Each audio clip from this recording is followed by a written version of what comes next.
চল কোদাল চালাই ভুলে মনের বালাই, যত ব্যাধির বেলাই বলে পালাই পালাই। কবি নজরুলের ছোট্ট একটি কবিতার লাইন দিয়ে শুরু করলাম আজকের পর্ব। আজকের পর্বে যে বিষয়টি নিয়ে আলোচনা করব সেটি হলো হোয়াইট ফ্লাই, সাদামাছি। সাদামাছি সংক্রান্ত সংক্ষিপ্ত কিছু তথ্য আপনাদের কাছে আজকে সংক্ষিপ্ত আকারেই উপস্থাপন করার চেষ্টা করব। সাদামাছি গাছের প্রচণ্ড পরিমাণ যখন সতেজ থাকে, গাছ রসালো ভাব থাকে, সেই সময় সাদামাছিটা বেশি দেখা যায়। অনেক ক্ষেত্রে দেখা গেছে বেশি শুকনো অবস্থাতেও সাদামাছি দেখা যায়। এই সাদামাছি গাছে যখন আসে তখন গাছের পাতার শিরার উপরে বসে এগুলো রস টেনে সংগ্রহ করে, ফলে পাতাটা কুঁচকে যায় এবং ফ্যাকাশে বর্ণের হয়ে যায়। এরবার এই সাদামাছি শুধু গাছের উপরে বসে এবং রস টেনে খায় তা না, সাদামাছির ভিতরে আর একটা জিনিস থাকে, সেটা হলো ওর মুখের যে লালা, ওই লালার উপর একটা ভাইরাস থাকে, অনেকেই যেটাকে মোজাইক ভাইরাস নামে চেনে থাকে। এই মোজাইক ভাইরাসটা সাধারণত ক্ষেত্রে বিভিন্ন ফসলে দেখা যায়, ফুলকপি, টমেটো, ক্যাপসিকাম, লঙ্কা, এই ধরনের সমস্ত গাছে, পেঁপে গাছে দেখা যায়। তবে এর ভেক্টর বা বাহক হিসাবে অনেকেই সাদামাছিকে চিহ্নিত করে থাকেন, মানে সাদামাছি আসলে এই ভাইরাসটার আক্রমণ হওয়ার সম্ভাবনা বেশি থাকে। তবে সাদামাছি কোন ফসলে লাগে এবং কোন সময় লাগে? সাদামাছি সবসময় রসালো তেজযুক্ত গাছে বেশি বসে এবং তাতে আক্রমণ বেশি করে। রোগগ্রস্ত বা শুকনো গাছে এটার কম আক্রমণ হয়।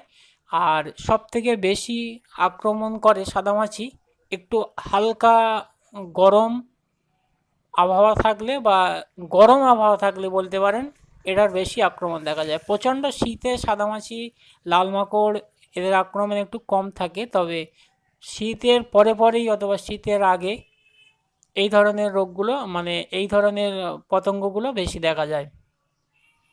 সাদামাছির থেকে আমরা প্রথমত জানলাম যে এটা মোজাইক ভাইরাস থাকে, বা এটা গাছ লাল করে দেয়, ফ্যাকাশে বর্ণের হয়ে যায়, পাতা কুঁচকে যায়, পাতা ছোট আকারে হয়ে যায়, খাদ্য পাতা পর্যন্ত পৌঁছাতে পারে না, ফলে পাতার সাইজে ছোট হয়, পাতার গঠন বিকৃতি হয়ে যায়, ইত্যাদি হয়ে থাকে।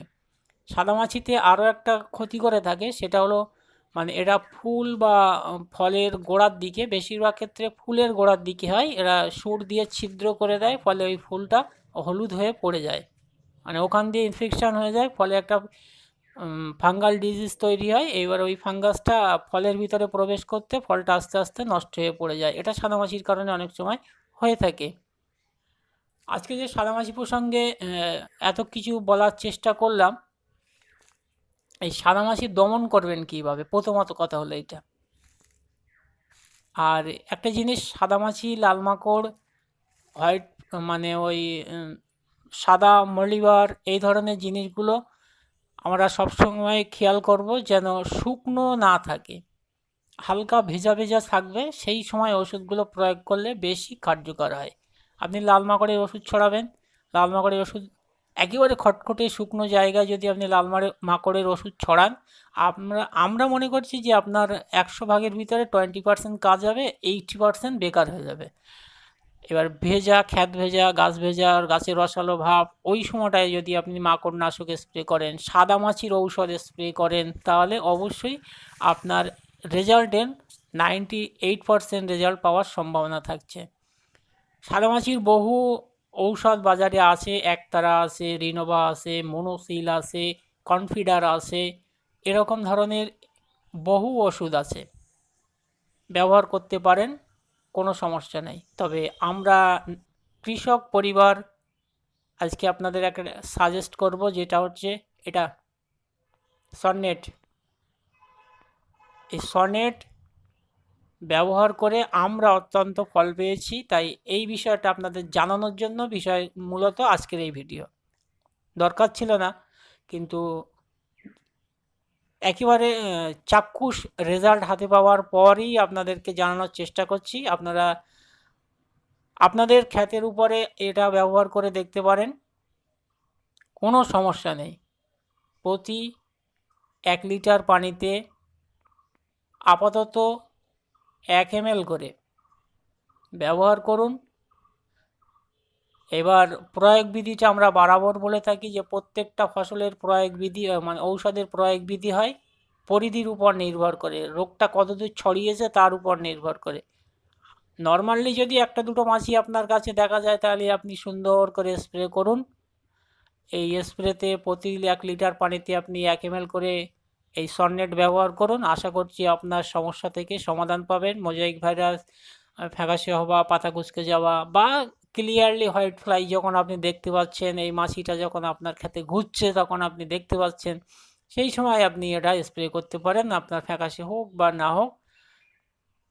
মূলত আপনি সাদামাছি দমন করতে চাইলে সননেট ব্যবহার করুন, অত্যন্ত ফলদায়ক একটি ঔষধ। আর এই ধরনের আরও যদি আপনার কিছু জানার থাকে সনেট, সাদামাছি ইত্যাদি সম্পর্কে, অবশ্যই আপনি কমেন্ট সেকশানে এসে আমাদেরকে কমেন্ট করে জানাবেন। আমরা অবশ্যই আপনাদের সঠিক এবং সদ উত্তর দেওয়ার চেষ্টা করব। বিগত যেটা আপনাদের পাশে ছিলাম, আজকে আছি, আগামীতেও থাকার চেষ্টা করব। সুস্থ থাকবেন, ভালো থাকবেন, আপনার উদ্দেশ্য সফল হোক এই কামনা করি কৃষক পরিবার। ভিডিও শেষ করার আগে বন্ধুদের কাছে ছোট্ট একটি রিকোয়েস্ট বরাবর করে থাকি, আজকেও করলাম। সেটা হচ্ছে, আপনি যদি আমাদের চ্যানেলে আজকে নতুন এসে থাকেন তাহলে কৃষক পরিবার ইউটিউব চ্যানেলকে সাবস্ক্রাইব করে দিন। আর আমাদের এই ভিডিওগুলো যদি আপনার উপকার প্রয়োজন বলে মনে হয়ে থাকে তাহলে বন্ধুদের মাঝে অবশ্যই শেয়ার করে দিন, যাতে আপনার বন্ধুরা সঠিক ইনফরমেশন পেয়ে উপকৃত হতে পারে। ধন্যবাদ, ভালো থাকবে, ততক্ষণে বিদায় নিচ্ছি। দেখা হবে পরবর্তী কোনো ভিডিওতে।